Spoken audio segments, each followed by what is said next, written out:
Tu mai tau hoko atu e tau programa pe au ia ia fia ma ke he ni ko hi ke tal lele ya a ngalo fus malo ke tau ki programa ma ke he o e fia fini pe a ko e programa ko ni ko tau wakai pe a mo e kore ki a ngalo ke ne o mai ange hane wakai fe kau aki pe a mo e ola ko ia e tau filifale alea o tonga i o wafe ma wataha ko ia ngalo te o ate whainga malie ma au malo. Whamalola tu emerini he whingamari e kani ku mauba ko whiwhia au pito ke kawat ke proklama poni. Ko ia ko kore ke uhufanga ngā hi whatapoto pe o sona whaket me whare whamawhora rean.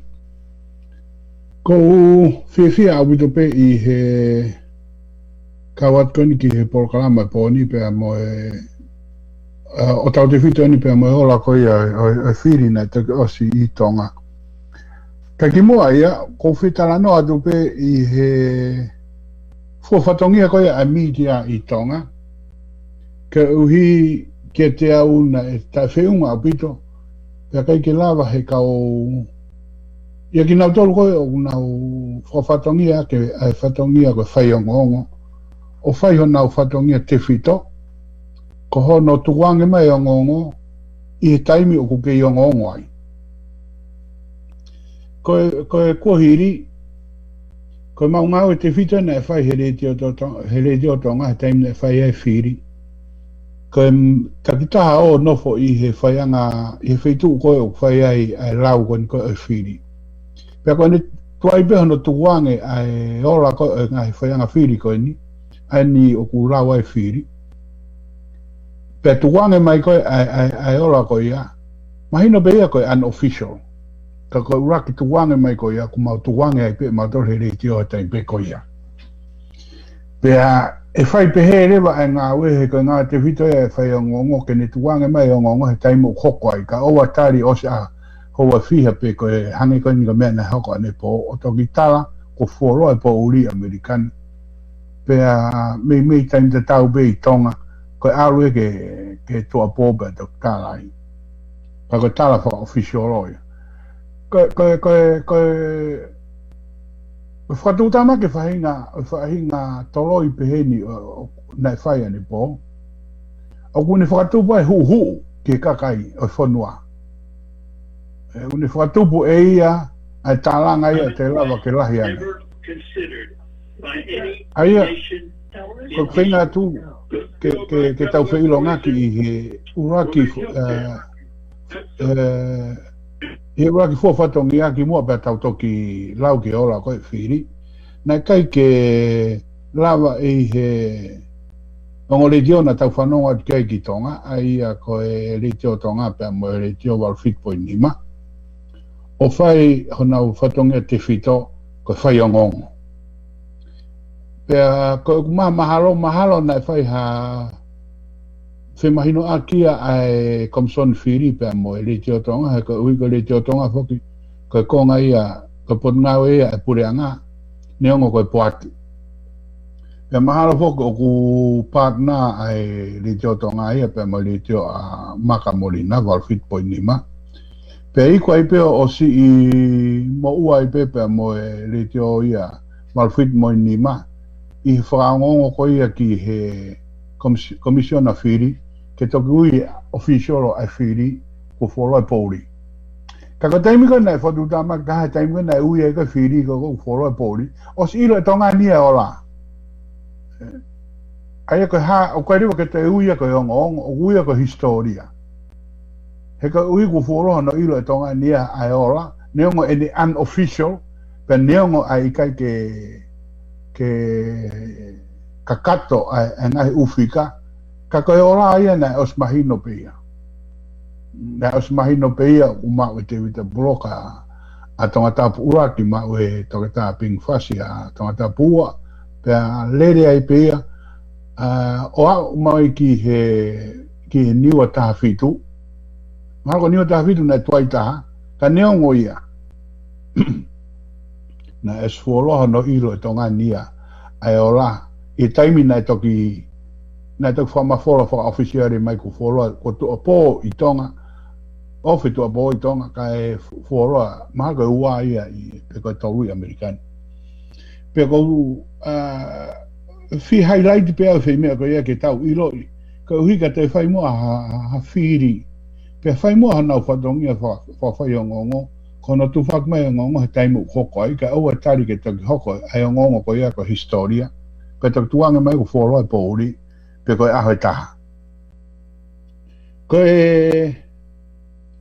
ko ola ko ia firi na to oso no fai ko ku sio fo tu pe fo kenya a ngalo kata ki be ngalo ko ia ko ki hua to ki mo ke hoko to ki ke me hoko ko ki fehu et pe ko nga ko me gana ke la me ko ki ai fu ma winga bito ko ia na hange na e puke he komsonia ai ta kono ma kono fare a toto nu ta ofi komsonia ki tu kuange mai ki tua faka oficiale ai result ko ia o hange be ko me gona tau tari ki ai all night long ka ko feu I ngalo no ko fatongia ko komson firi iga o ku ke he pe pa me fatongia fa ngongo pe ka pa de na ta ofi o ko uhinga ia ki ta ofi he le tio tonga ia hono tu wange mai ai ola faka ai ola unofficial o ga la o ke ta ofi Ika ko ka la ke ta ofi ko ngo foi fatongia ke he ua ko fatongia ko komisiona firi ke ne malui ai confidentiality ai ola kaya ko fatongia ko fa ngongo ke tala ai ola Albito. Kaya. Pe ka pa o falala anga, ko e falala anga taha, o ku te alugita ke fai anga firi, o mau me ai. Pe ka taimko u te tuwange mai ai ola ko ia, o unofficial pe ia. Pe ka ilo be ma ni ku unofficial. O hange be ko e polls kon ko fai American. Same thing. Ka pa e tari mai, he ke tau tari tau tauria ke ose u firi pe official pe to announce. Kaya. O lere whakataha pe ABC, CNN na mo mea koto, ono mui. Aia kono tuai be ke tala whaianga whiri a Florida, u tala ia he CNN na. Ka mahino pe eko unofficial results. Pe o ku pule lewa Chief Returning Officer ia. Ko whe taimi kene tak tuang. Pe ka pate tak tuang mai e aho taha, toki tuang pe ia aho taha. Ka tala pe ia he whamafora pe ia he leitio. Ko unofficial results en o talamai he Chief Returning Officer pe ka pure fai firi ke na tok tuanga na pongpongi official results ai o fai be na dol na nga we ke he pe moletio ko pe he to ku ko na tu ni mai ai official fai firi ke ka fai ngongo o hala ia he ke lava o kolosia ngo fai fatongia ia ua pe he ke be ke lava e komisiona ia o tu ni mai ki he ka fai ngongo he ko manatui ko me ta ke mo manatui ko to tonu ko ia o ko to tonu ia ka fai ngongo ko to tonu ia ai kakai e fonua ko to tonu ia kakai e fonua ke na mau ai ngongo i taime o ngongo ai ko taime o ko ai io ke na mau e ngongo o falala anga pe o kai ke tai falala anga e taim ko aloi hata ke fai anga al firi o tali ke announce ai os ke ba fai tai ke mau me fai taim ko kono fai tai kono tohi pe black boy pe to fai to fo ke fai tai ai ta ko ni te la pe ki te fai to o fai tai pe telefoni pe posa ke se Facebook ko hai te ne te tala mai o hala pe ka pa uleva o ku hala hange ko ne announce he aho ni Peter Bukin ai fanki faton ka ko ke ne lili e ola firi ka pa o hala ko nga wi ya na to lu ko na fai nga wi ko ya o wi kai ke hala e ka fai ngo ya ko fai nga ngo ko na te ma ane afi a ngalo o fai ke he apito ko hinga hange ko tau hange ko tau hopeless media ia ka fe ave aki pe ka tama ki he ia hono la mai ko i Facebook pero i te ilo po hai ki ko te tau tu i ka ko tu mana ta tau pe mo ka kai to lai na loto pe ka kai ki na utari ki whanongo ki he whaka oficiale ko ia Ka kangi ko lau. Ko loto ko e kakai ia. Ko loto pia e kakai. Ka koe ko tau whatongia ta tau ke tau whai ke loto e kakai. Ko tau whatongia ta tau lui ke ilo e kakai. Te ko whatongia te whito ia e kau whai o ngongo. Ko ni hoko ko ha mea ko i o ngongo. Ko pau ke Karen. He ke toki tari ko ia. Ki a pongpongi ke toki hanga ko o mai ka uik toki official hono mai. Ka ni tari ko a pongpongi ko e mea. Ko whaka official o ia. Komisiona whiri. Te ko ni ngā ui pe ia ana. Ka pau nai tūtūni ai komisiona whiri. Pe tau whaike ne tūtūni o hange toku o whaka mālohi. O uire we whaka pālang ko ana ki. Ai ala mai puri anga ke nau hanga tauwhi e kau whai o ngongo no whai i nau whatongia. Pe mo tau ataina ke nau lea e nau lea pe nau toru nau roto kei. Ai e ko tau ko whinga duki hanga wha māwa wa hei. E whatongia ko e whai o ngongo. Pe mo ngāui ko niko e kau e puri anga. Ko ngu whatongia ke he pe e ua. Ka ko ilo ko a ku mahalo na e kau whakataha a le tio a makamorina wal whit poi nima. Pe nau whelotoi pe mo area pe mo le tio tonga ke nau ngaui whakataha. Ka koe ngaui whakataha ko ia kutakoku o si whelotoi le tio tonga ia pe me komson whiri. Mahalo ka uhi koe puri anga, ka ngā rea nā tō koe kau whai o ngong. Koe ngā himea ia koe o ku pau ke te mateu teu kita. Ka pau te tau fususi a ta tole ngāwe kau whai o ngongo. Ka koe kuloto mamahi, koe ki mea eni nai whai ngofua taha. Koe ngāwe whakataha ai litio, ke nau hanga o mai, o mai o ngongo, i he taimi, i taimi ko tō pe u hoko aha mea. Ke nau hanga whakalere e nau mea ui ko running commentaries. Aia, ngā nau osi ilo e nau tōri ai ola ko i whiri o ngahi uwhaianga whiri, ka kei nau hanga nau tōra tuwange mai. Ka ui ka tari ke officialo. Tuwai pe me aia ko officialo ki kau officialo. O ko tau tōra kau whaianga ngongo ka kau unofficial. Ia. Hau pe alu Aldo tōra whaihatau whatongia. Aldo tōra whaihatau whatongia. Kai tala. Ko whaianga whiri enu whasmoi a whi. Ko ola ni. Whaianga whiri o whasmoi a whi. Ko pau pe ke tala e tau tān ia. E koe taimi koe, hono whahino hino ki mautole ta wakusmaro he taimi koe ka mau ngāue. Paka kau ngāue ka atoa e ahoni, i he ule tio kona i tonga. Nā mau kateti ka atoa he aho koe ka tanguta ta wake he loki dea. O ne whai ea hono tānaki, ka mau report mai matolo me uwhaianga whiri. O a ubeki wawa umuha paina asi awe beni ihi ki au ki ai. Wow. Paka mau telefoni mai be matolo talai mai, koe ola ni a mea, koe ola ni a wawau, koe ola ni a haapai. Koe au ni ki pila paha, koe holo koe ni haa koe no ui, pak moi tō i koe apo koe ha. Koe whaianga whiri koe ni holo pak moi tō i la paha, koe ni kulawa, ka koe ni kulawe mea, ka koe online, lau i mai rewa ia. Hau kātoa koe ia, ka whamaa apo peta, pe os koe ia, pe tala rewa ola i koe ia, oi pō koe ia. Pe osi pe kamata e katoa ngai ka te ia hate ririu ko uhi e whakaha mai au te kei mai e ola ko ia whiri a tata au te kei mai e ola whiri a mea e tala pe moia ia pe ka pau ia hate ririu o koe ka hafu ririu la ka ke pōnia o si ilo he toko lahi ia ta koe wā mama o mea mo mea o whiunga mo te au tupu he kai te mau ia koe wā mama o ia, tau whatata ang bēn. Nau ilo ane afi, ane po o ku take keuri la waki iwa wao. Ake te awa no hiwa, os pehe au os mau e keuri la waki. Ai e toi pe lau ate whiri ko tonga tapu. Kono lau e te whiri a tonga tapu, mau ake ia e samiu waipuru, ake whi walu. Whalaka aka sa miu ia, ke ak whi vote waro. Pea kau whehui i rewa. Ka pau e lau ia te vote ko a tonga tapu ki wawa utaha nima. E haapai ki wawa utaha nima. Pea mo eua ki wawa utaha nima. Pea mo niwa ki wawa utaha nima. Kua pau ke laka ia i he te au fitu fitu. He koe uhi e whemau e sa miu a whi vote te au fitu fitu. Ke whakalaka ake whaiwalu i a keuri. I he osiko ni koe ola whiri ane po. Pe ko whakakau. Ko toko lahi ko kau wawau I tonga. Una toko uangi au. Ko wika ke nau tonga taptani maka atoa pe.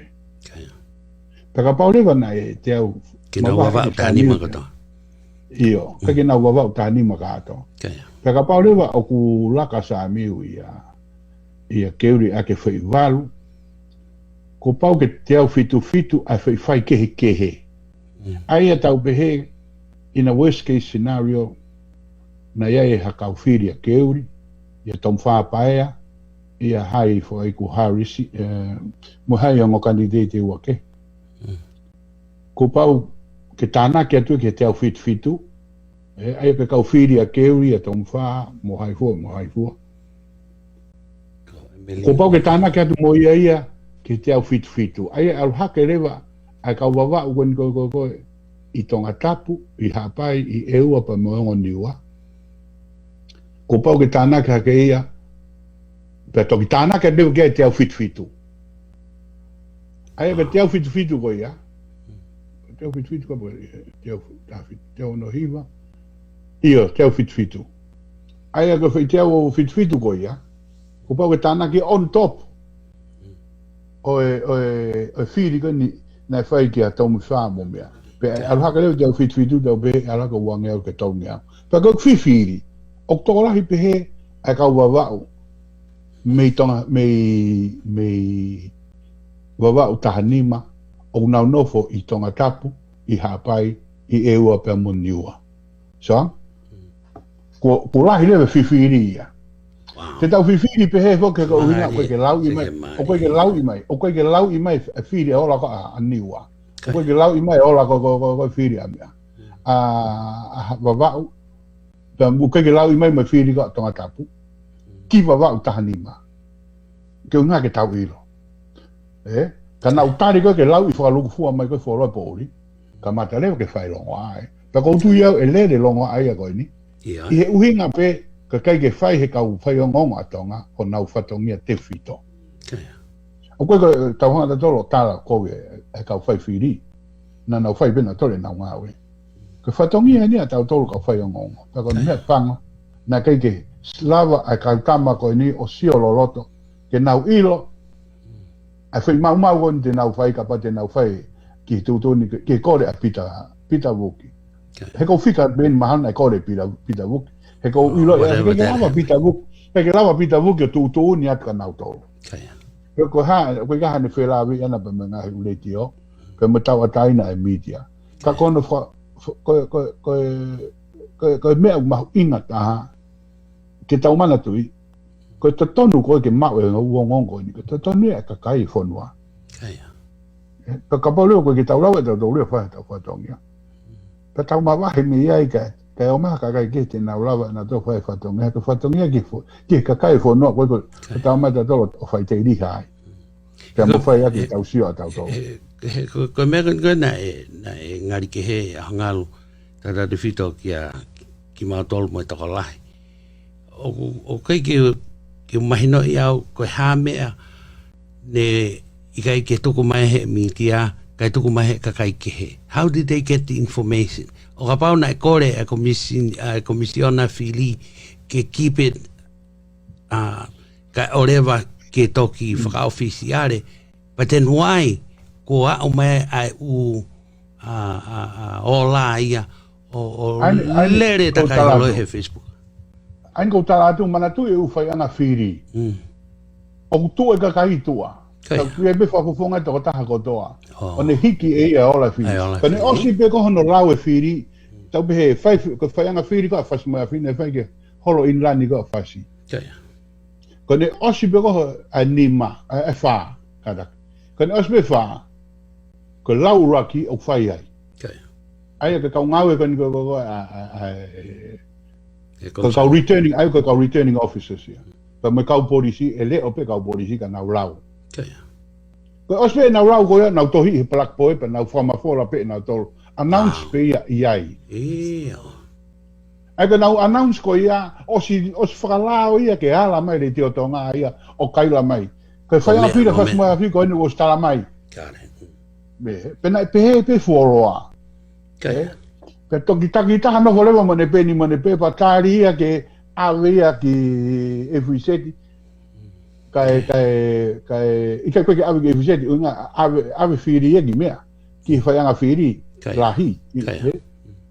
Kana utani na tolko no ui mai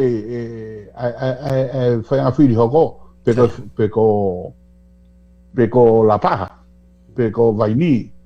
O si tu be ta mai mo ene peni mo ene pepa ke hanga tari pe kai o si oni live pe e ka kaia pe mo na telefoni kono ui pe ko fa nga firi kai ola ko fa nga firi ko ia o sa oi pe ia Hawaii pe ia so ane o ka me e ke fufu ko me mo ta fufu ko ta fa fa ke ho ta fa tongia tu wange ke ka ma fa official ke na to ki kai la mai na to ria o tala ai official que tau kau tau tolu ai. Ko tau tolu ia que tau ave tua mafola tau tole ongo. He we to tonu ka kai que nau ilo na tolu kai. E to tonu e fono. Ai ke te au ko ha ko uhinga e tau te tari. E tau hanga puke ai fu ongo mau inga ko ia. He ko ola ko firi. Ko ongo fera ia o kune mau e mau ina fika raki ai fonua fa lufua. Pe tau ke ilo he fonua. O sai ka pako fili se tuata. To fa ma fola mai o sa wike ni ma ko ube ke to nga ta he ke fili se tuata mo si asi. Ka ko me ke fili e fonua.